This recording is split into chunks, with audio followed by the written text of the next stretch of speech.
আল্লাহর একজন মস্ত বড় পয়গম্বর, নাম হলো মুসা কালিমুল্লাহ। তিনি রাস্তা দিয়ে যখন যাচ্ছিলেন তুর পর্বতে আল্লাহর সঙ্গে কথা বলার জন্য। কার সঙ্গে? আল্লাহর সঙ্গে। যাওয়ার সময় দেখেন রাস্তায় একটা মানুষ দাঁড়িয়ে আছে। মুসা নবীকে বললেন, ওগো আল্লাহর নবী, আপনি যখন তুর পর্বতে যাচ্ছেন আমার কথা একটু আল্লাহকে বলবেন। সরাসরি কথা বলার যোগ্যতা আমার নাই, আপনি একটু আমার কথা বলবেন, আল্লাহ যেন আমার সম্পদ কমায়া দেয়।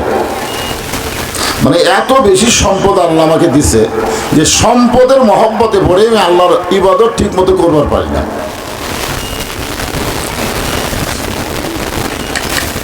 কি বলতেছে? আল্লাহকে বলবেন আল্লাহ যেন আমার সম্পদ কি করে? কমায়া দেয়। তাহলে সম্পদ বেশি হওয়া কিন্তু খারাপ, খারাপ না? এই যারা হাসিনার সময় অবৈধভাবে সম্পদ অর্জন করেছে, আজকে সম্পদের ঠেলায় তারা আর দেশেই থাকবার পারতেছে না, বিদেশে পালায় গেছে। ধরেন ঠিক কি? এই জন্য আল্লাহ কোরআনে বলেছেন, ইন্নামা আমওয়ালুকুম ওয়া আওলাদুকুম ফিতনা, নিশ্চয়ই তোমাদের সম্পদ এবং তোমাদের সন্তান তোমাদের বিপদের কারণ।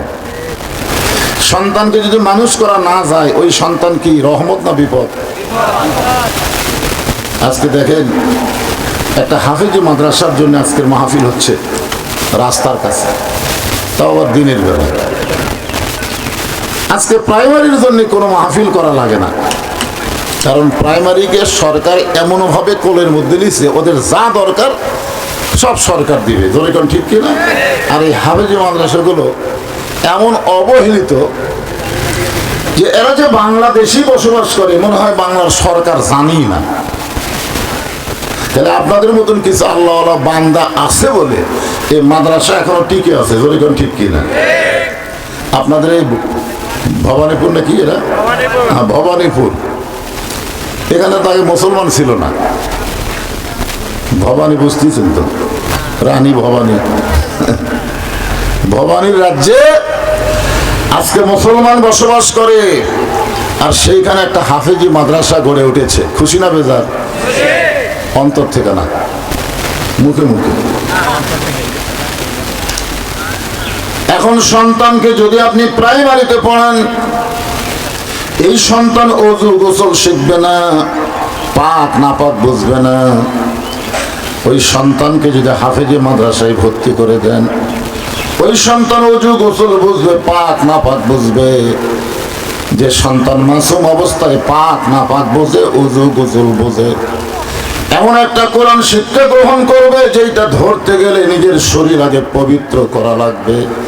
এই সন্তান কোনোদিন বিপদ হবে না, এই সন্তান হবে আল্লাহর রহমত। এই যে আল্লাহ বলতেছেন, ইন্নামা আমওয়ালুকুম ওয়া আওলাদুকুম ফিতনা, নিশ্চয়ই তোমাদের সম্পদ এবং সন্তান তোমাদের বিপদের কারণ।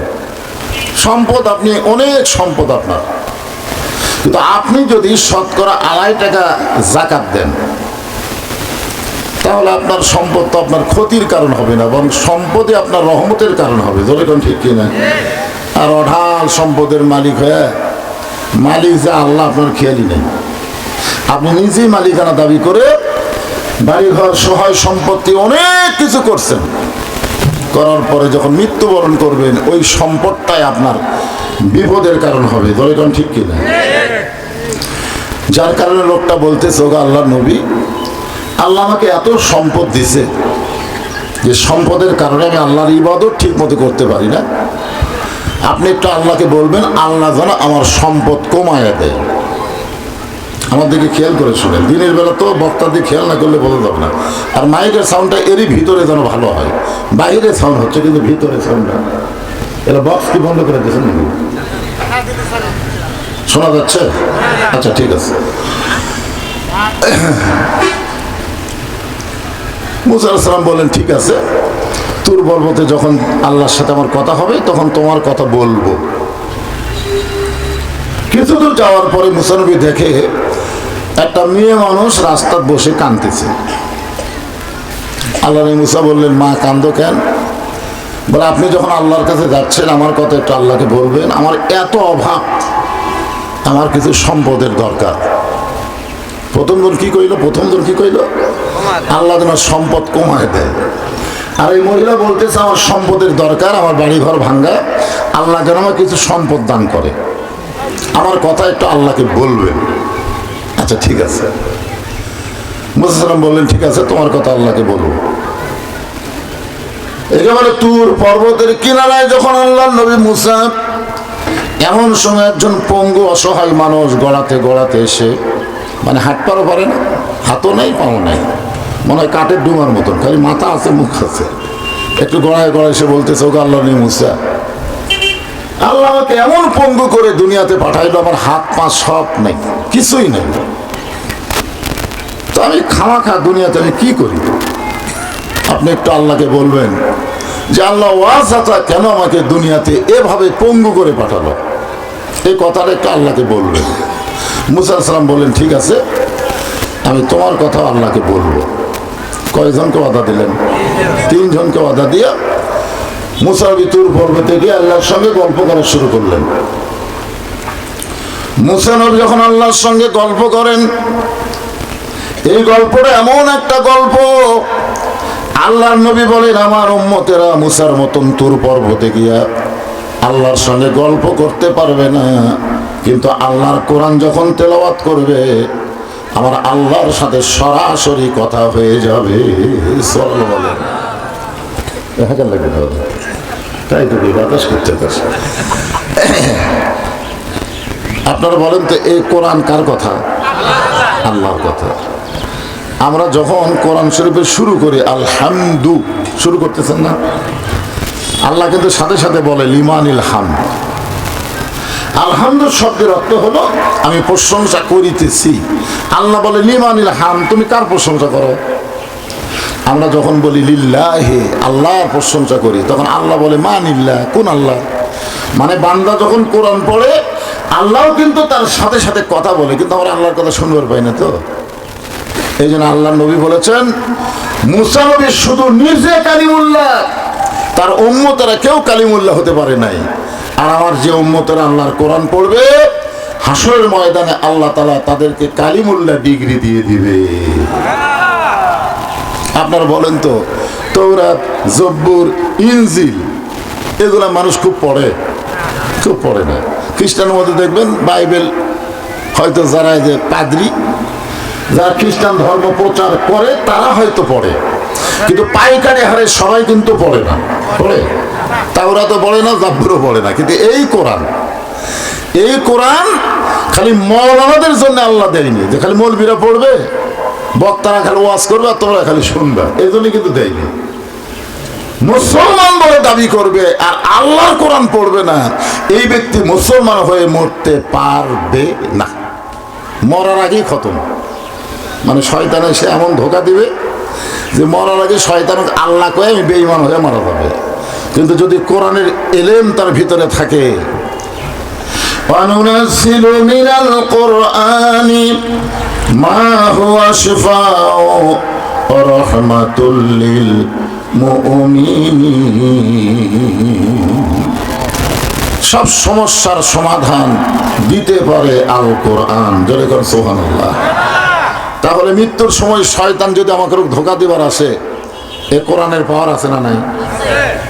এমন চড় মারবি, এই কোরআনই শক্তি হয়ে এমন একটা চড় মারবে শয়তান আউট হয়ে যাবে। কারণ আল্লাহর কোরআন তার সামনে এসে ঈমান বাঁচানোর জন্য লড়াই করবে। একটু মনোযোগ দেন। মুসা নবী তুর পর্বতে গিয়ে আল্লাহর সঙ্গে যখন গল্প করা শুরু হয়ে গেল, এক সময় আল্লাহর সঙ্গে কথা বলা শেষ। মুসা নবী যখন ফিরে আসতেছেন, আল্লাহ বলে মুসা তোমার কি আর বলার কিছু নাই? মুসা বলতেছে আল্লাহ আমার যা বলার ছিল সব তো শেষ। আল্লাহ কয় মুসা তোমার কি আর কিছুই বলার নাই?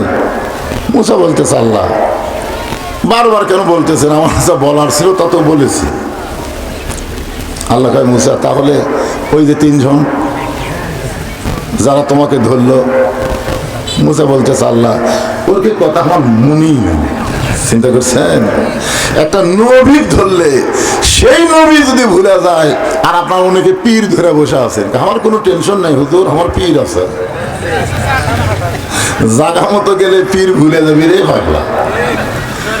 জন্যে ধরতে গেলে ধরা লাগবে একজনকেই, তিনি হচ্ছেন আমাদের আল্লাহ। যারা বলেন কে? হ্যাঁ, তবে মাধ্যম লাগবে। কি লাগবে? উপায় নাই রে, উপায় নাই রে, উপায় নাই, নবী বিনে আল্লাহ পাওয়ার উপায় নাই। মাধ্যম লাগবে, কিন্তু সেই মাধ্যম যদি ভুলে যায়, আল্লাহ আমাদের ভাগ্য এত ভালো করেছে যে আমাদের নবী আমাদেরকে ভুলে যাবে না। সুবহানাল্লাহ বলেন। হ্যাঁ, এই জন্যে আমাদের নবী হচ্ছেন ইমামুল আম্বিয়া, ইমামুল মুরসালিন, সমস্ত নবী রাসূলদের ইমাম এবং নেতা। বলেন সুবহানাল্লাহ। মুসা বলতেছে আল্লাহ আমার মনেই নেই। প্রথম যে লোকটা আমাকে বলল আল্লাহর সঙ্গে দেখা হলে একটু বলো আল্লাহ যেন আমার সম্পদ কমায় দেয়। মুসা বলতেছে তিনজনের সাথে আমার দেখা হলো। প্রথম জন বলতেছে আল্লাহ যেন আমার সম্পদ কমায় দেয়। দ্বিতীয় একজন মহিলা বলতেছে আল্লাহ যেন আমাকে সম্পদ দেয়। আর তৃতীয় একজন হাত পাও কিছু নেই, পঙ্গু, ও বলতেছে আল্লাহ আমাকে কি জন্য দুনিয়াতে সৃষ্টি করলো, আমার তো কোনো কাজ কাম নাই, আমি কিছুই পারি না, হাত নাই পা নাই, অজাতা আল্লাহ আমারে দুনিয়াতে পাঠাইলো, কারণ কি? আল্লাহ বলে মুসা শোনো, আসার দিক দিয়ে যে প্রথম, আজকে তো শেষে পড়বে। শেষে যে যখন তার সঙ্গে যখন তোমার দেখা হবে, অর্থাৎ ওই পঙ্গুর সাথে যখন প্রথম দেখা হবে, দেখা হয়ে বলবে আল্লাহ তোমাকে খানাকা সৃষ্টি করে নাই, জাহান্নামের একটা ছিদ্র আছে, সেই ছিদ্র তোমাকে দিয়ে আল্লাহ বন্ধ করবে। মুসা বলতেছে আল্লাহ এমনি দুনিয়াতে হাত পাও নাই পঙ্গু, আবার তাকে জাহান্নামের ছিদ্র বন্ধ করবেন, এই খবর দেওয়া যাবে? এটা একটা খবর হলো? এত কষ্টের খবর, দুঃখের খবর। আল্লাহ বলতেছে মুসা আমি হলাম খবর তৈরিকারী, আর তোমরা হলো খবর দেনিওয়ালা। তোর এখন সুবহানাল্লাহ।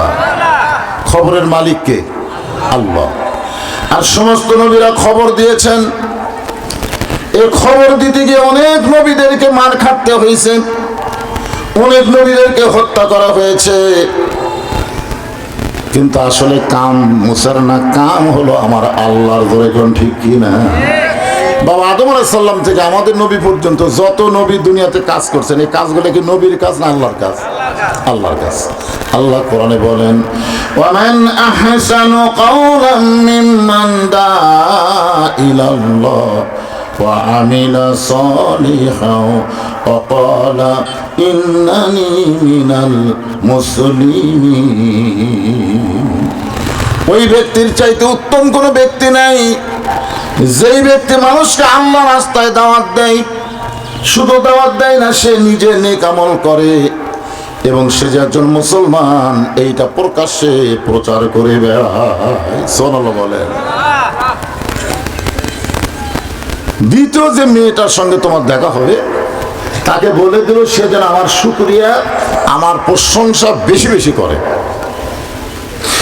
আর শেষে যার সঙ্গে প্রথম দেখা হয়েছিল, শেষে যার সঙ্গে দেখা হবে, ওকে বলো সে যেন আমার শুকরিয়া বাদ দেয়, আর যেন আমার কোনো শুকরিয়া প্রশংসা না করে। তাকে বলে দিও সে যেন আজ থেকে বলে এই সম্পদের মালিক আমি। শুকরিয়া করতে, শুকরিয়া যদি করে তাহলে বলা লাগবে সম্পদের মালিককে আল্লাহ।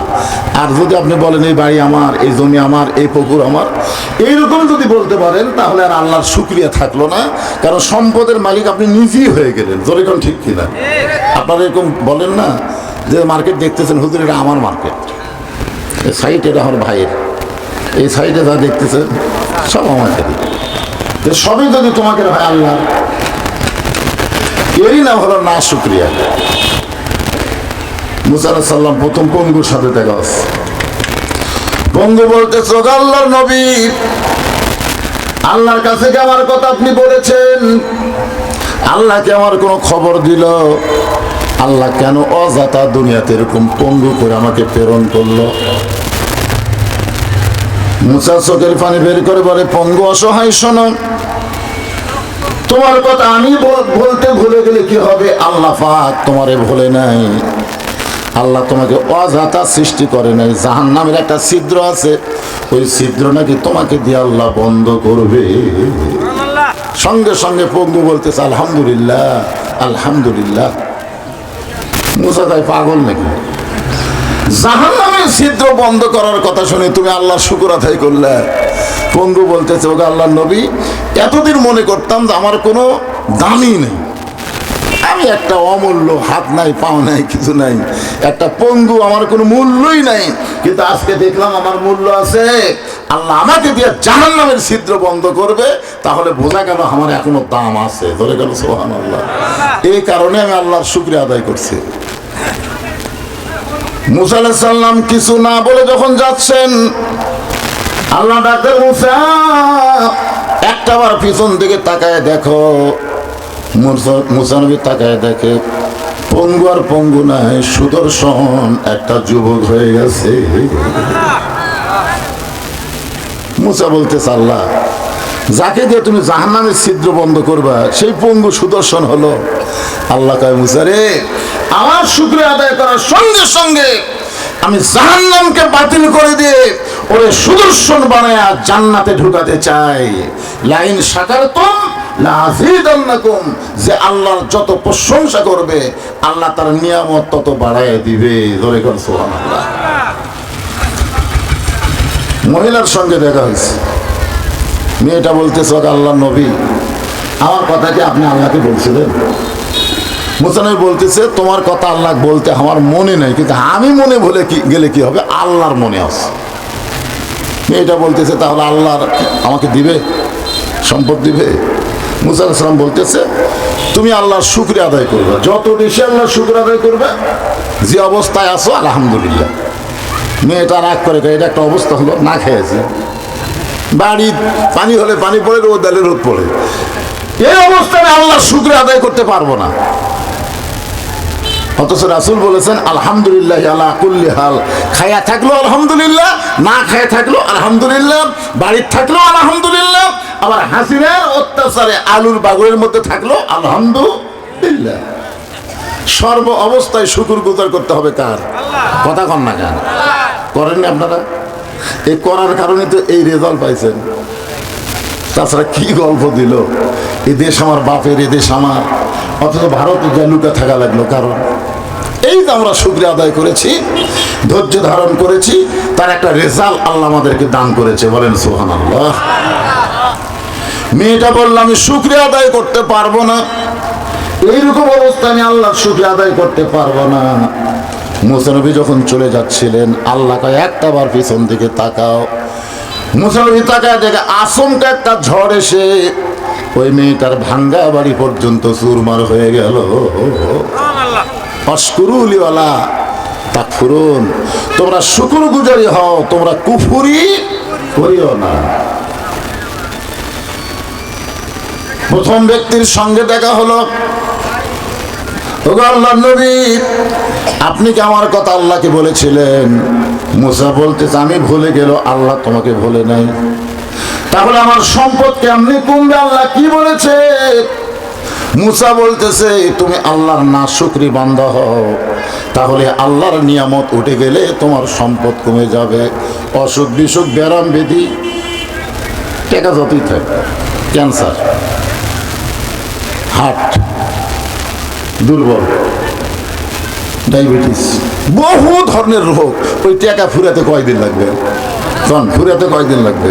আর অসুখ বিসুখ ব্যারাম পেতে কিছুই নাই, দেখবেন যেটাই আনবে ওটাই জড়ো হবে। ধরেন ঠিক কিনা? হ্যাঁ, তুমি আল্লাহর নাশুকরি বান্দা হও। সঙ্গে সঙ্গে লোকটা চিৎকার করে বলে ওগো আল্লাহর নবী, এত কিছু আল্লাহ আমাকে দান করেছেন নিয়ামত স্বরূপ, আমি নাশুকরি বান্দা হতে পারবো না। মুসা বলতেছে তাহলে কিয়ামত পর্যন্ত যদি তোমার হায়াত হয়, আল্লাহ তোমার সম্পদ আরো বাড়ায়া দিবে। কি বুঝলেন? আমরা যারা এখানে এসেছি, আমরা খুশি হয়ে আল্লাহর দরবারে শুকর গুজার করছি। সকলে বলি আলহামদুলিল্লাহ।